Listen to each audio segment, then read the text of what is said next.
Alright, story time with MCool40. So today we're going to be talking about offending your customers. And, well, how sarcasm doesn't translate very well on the internet. So, you guys know that there's usually a pretty good reason behind these stories. So make sure you guys subscribe so you don't miss out on, well, story time, deck profiles, market watches, discussions, everything that we do over here. Now let's dig on into this, shall we?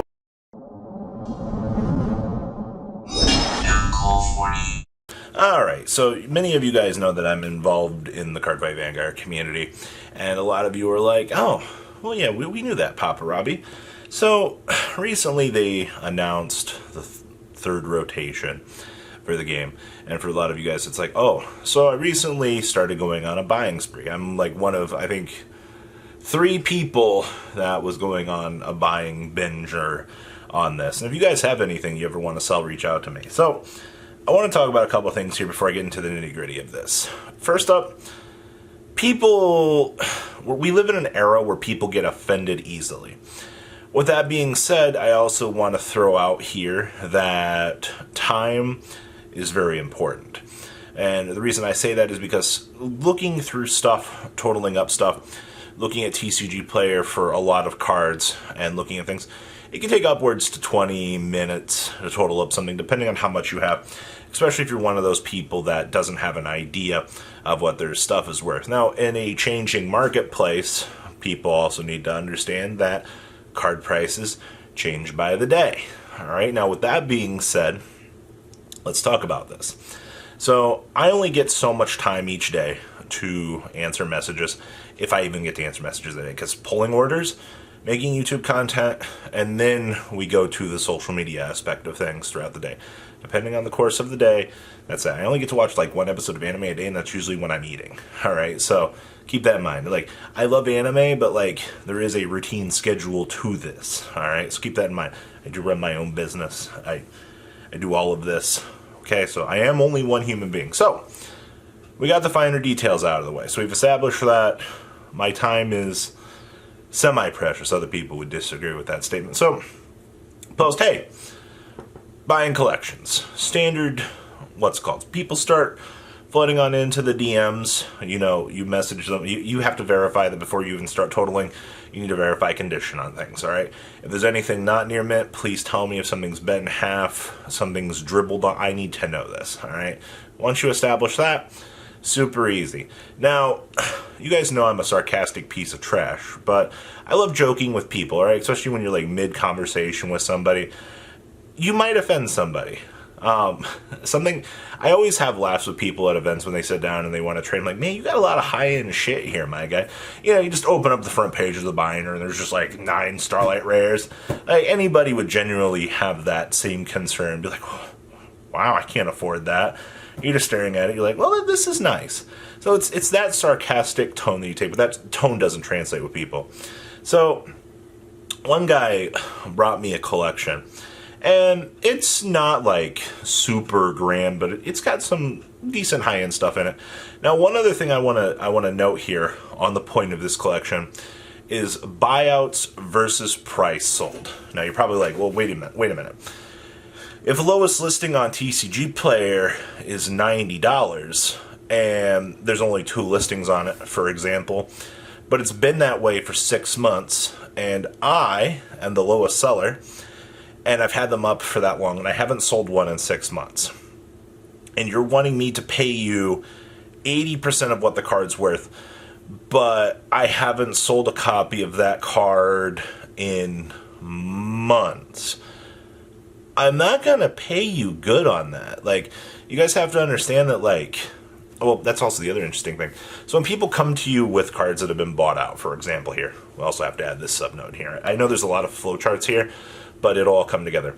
So a card gets bought out, and the price goes to, we'll say, well, I guess this is Vanguard. So something gets bought out to $80. All right? Now, typically, you can track in TCG Player in the back end what the last copy sold for. Now, if I go into back end and I see that this $80 card also hasn't sold in 6 months, I'm not going to pay you good on it because the card is sitting there not doing anything. That indicates 2 things to me. One, the price is too high for what's already on the market, and they're not selling well. Once again, that means I'm not going to pay you well on it. So in the case of stuff being super inflated in value versus actual market price and what the cards are selling for, that's very important, all right? I don't care if the card says it's worth $90. If a card or if a copy of that card hasn't sold in 3 to 4 months, I'm not paying good on it. That's just the logical standpoint behind this. And I think everybody that semi has a market knowledge on this will understand that. It's like actual, oh my gosh, my app, what was this, inflation actually? Oh wait, no, this would be Basic Market 101. What's available versus, yeah, it's all about availability. I forgot the rest of my train of thought there. So if X card is up for this much, but nobody's paying it, then, I mean, I guess the card is technically worth that much, but it's a really weird gray area.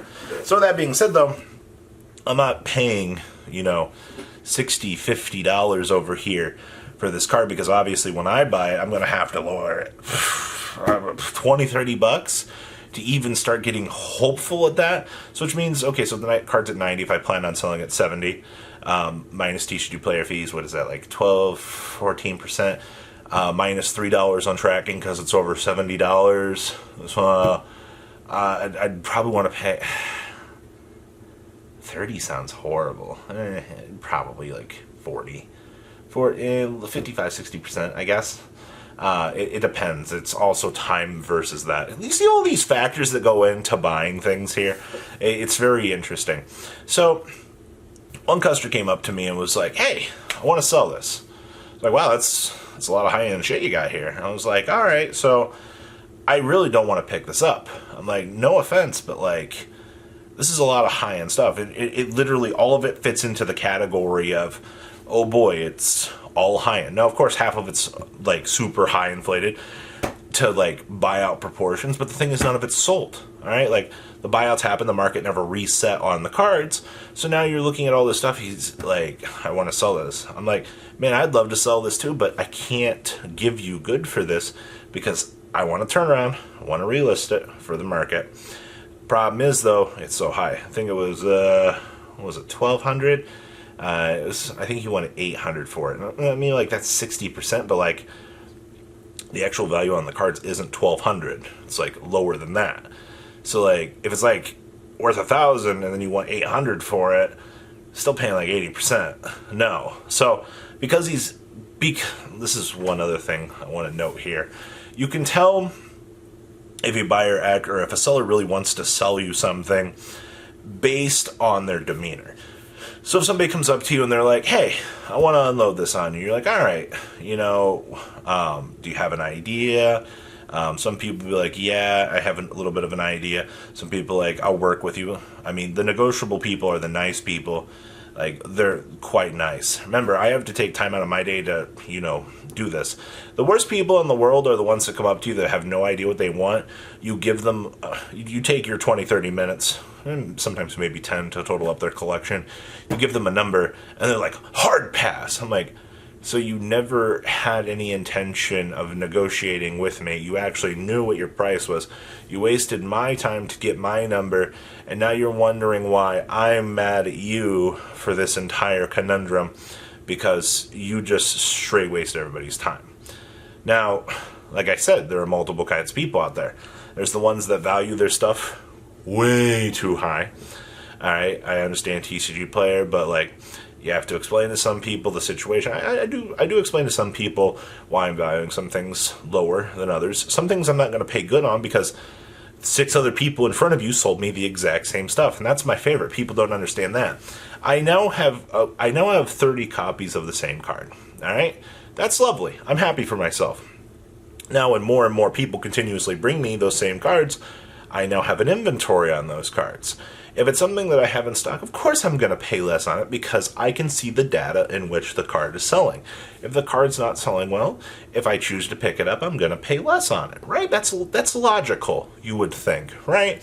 It comes down to managing your own inventory, keeping an eye on what you have, how much you've already absorbed, and people not understanding how the aspects of buying. So here's the moral of this. If you are planning on selling anything ever, have an open mind. Ask the buyer, or ask who you're trying to sell to, hey, how did you reach this point? If they explain it to you, it makes sense. If they're like, hey, I already have copies of this in inventory, understand where they're coming from. Just don't get frickin' mad, pissy pants over here. Go, no, I don't like this. All right, well, try other people. All right, it's the selling market is an interesting place because you can talk to multiple people. You have multiple outlets in which you can do things. By the way, cheers. You have outlets to do this. So yeah, I'm sorry if I made some people angry with numbers. Bro, it's a number. I'm gonna be honest with you. And I like telling a lot of people that, like, I'm taking time out of my day to give you a number. I don't know why you're getting offended. All right, at least somebody was nice enough to give you, oh, all right, well, I can get this at this point. I might not like that number, be happy with that number, but at least I have a comparison point for what other people are trying to give at this stage. That's one thing I kind of like, is like when it comes to collection buying. If they don't like the number, that's fine, but you gave them a ballpark estimation of what they can kind of expect and kind of navigate, and they at least have the backbone to fall back on. But some people just get friggin' pissy pants offended at that too. I'm like, I don't even know why you're getting mad. Like, I know I'm not the only hope in the universe that you have. Like, I'm not some Superman out here. It's like, I gave you a number, you didn't like it, move along with your day, all right?